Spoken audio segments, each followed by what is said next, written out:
गणेश चतुर्थीच्या आदल्या दिवशी म्हणजे भाद्रपद शुद्ध तृतीयेला हरतालिकेची पूजा आणि व्रत केले जाते आणि गणेश चतुर्थीच्या दिवशी आपल्या घरी गणपती बाप्पांची स्थापना होण्यापूर्वी आपल्याला हरतालिकेची उत्तर पूजा करावी लागते। तर नमस्कार मंडळी, आजच्या व्हिडिओमध्ये मी तुम्हाला हरतालिकेच्या पूजेची योग्य पद्धतीने उत्तर पूजा कशी करावी आणि या पूजेमध्ये वापरलेल्या सर्व साहित्यांचं योग्य पद्धतीने विसर्जन कसं करावं याबद्दल सर्व सविस्तर माहिती सांगणार आहे।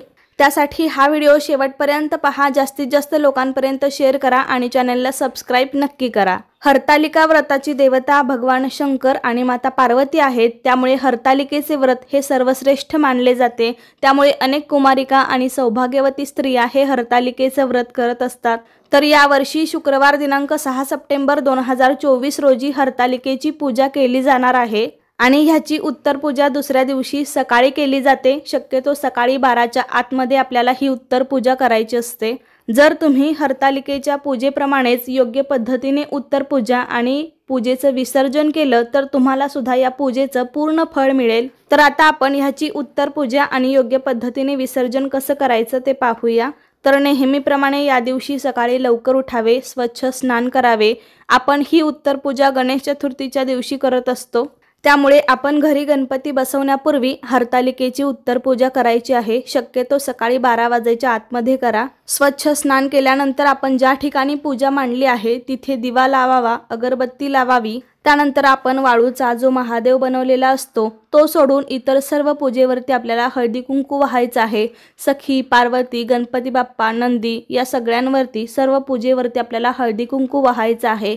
तसेच स्वतःला देखील हळदी कुंकू लावून घ्यायचं आहे आणि महादेवांना भस्म लावायचं आहे। एखादं बेलपत्र असेल तर तुम्ही ते अर्पण करू शकता। त्यानंतर आपल्याला नैवेद्य दाखवायचा आहे। काही ठिकाणी दही भात, काही ठिकाणी साखर भात किंवा कानवले यापैकी एखादा नैवेद्य दाखवतात। तुमच्याकडे जशी पद्धत आहे त्यानुसार तुम्ही करू शकता। हरतालिकेचा उपवास पण याच दिवशी सोडला जातो, तर त्यातील आपण थोडासा प्रसादरूपी दही भात खाऊन उपवास सोडू शकतो आणि नंतर आपल्याला आरती करायची आहे। या ठिकाणी तुम्ही गणपतीची आणि हरतालिकेची आरती करू शकता। हरतालिकेची आरती तुम्हाला यूट्यूबवरती सहज मिळून जाईल, ती सुद्धा तुम्ही लावून म्हणू शकता। जय देवी हरितालिके सखी पार्वती अंबिके, आरती ओवाळी ते ज्ञानदीप कळिके, जय देवी हरितालिके। शेवटी धूप दीप ओवाळून मनोभावे नमस्कार करायचा आहे। आपल्याकडून या पूजेमध्ये काही कळत न कळत चुका झाल्यास क्षमा प्रार्थना करायची आहे आणि त्यानंतर आपण ज्या पाटावर पूजा मांडली आहे तो पाट आपल्याला थोडासा हलवायचा आहे आणि त्यानंतरच पूजेचं विसर्जन करायचं आहे। तर सर्वात आधी आपण या पूजेमध्ये जी काही फुलं, पानं, पत्री घेतली असतील तर ती सर्वात आधी आपल्याला एकत्र जमवायची आहेत आणि हे विसर्जित करताना आपण पर्यावरणाची पण काळजी घेतली पाहिजे। त्यामुळे आपल्या बागेमध्ये, रानामध्ये एखादा खड्डा खणून तुम्ही त्यामध्ये हे सर्व साहित्य टाकू शकता किंवा तुमच्या घरामध्ये झाडं असतील तर त्यामध्ये टाकलं तरीही त्याचं खत तयार होईल किंवा एखाद्या मोठ्या झाडाच्या बुंद्याशी पण टाकू शकता। फक्त आपल्याला हे साहित्य इतर कुठेही रस्त्यावर कचऱ्यात न टाकता योग्य पद्धतीने विसर्जन करायचं आहे। त्यानंतर पार्वती मातेसाठी ठेवलेलं सौभाग्याचं वाण आपण स्वतः वापरू शकता, नसेल तर कोणा एका स्त्रीला दान करू शकता आणि ते वापरण्यायोग्य नसेल तर मग तुम्ही ते तसंच ठेवून पुढच्या एखाद्या पूजेसाठी वापरू शकता।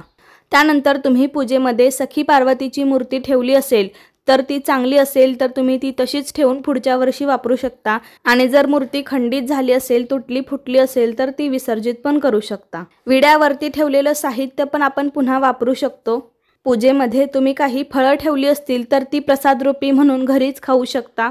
गणेश मूर्ती घेतली असेल तर ती देवाऱ्यामध्ये ठेवावी आणि त्या जागी सुपारी घेतली असेल तर ती पण पूजेबरोबर विसर्जित करावी। आपण सुरुवातीला जो दिवा लावला होता तो फुंकर मारून विझवू नये, तर तो आपोआप शांत होऊ द्यावा। त्यानंतर तुम्ही समया दिवे घासून पुसून जागच्या जागी ठेवू शकता। त्यानंतर आपण वाळूचा जो महादेव बनवला होता तर ती वाळू इतर कुठेही न टाकता आपल्याला वाहत्या पाण्यामध्ये विसर्जित करायची आहे, जेणेकरून त्यावरती कोणाचाही पाय पडणार नाही। त्यामुळे ती इतर कुठेही आजूबाजूला न टाकता शक्यतो वाहत्या पाण्यामध्ये विसर्जित करावी। आणि पूजेमध्ये जे काही तांदूळ अक्षता म्हणून वापरले असतील तर ते तुम्ही पक्ष्यांना खाऊ घालू शकता। तर अशा योग्य पद्धतीने जर तुम्ही हरतालिकेच्या पूजेची उत्तर पूजा आणि विसर्जन केलं तर तुम्हाला या पूजेचं पूर्ण पुण्यफळ प्राप्त होईल। तर तुम्ही पण हरतालिकेची योग्य उत्तर पूजा आणि विसर्जन नक्की करा।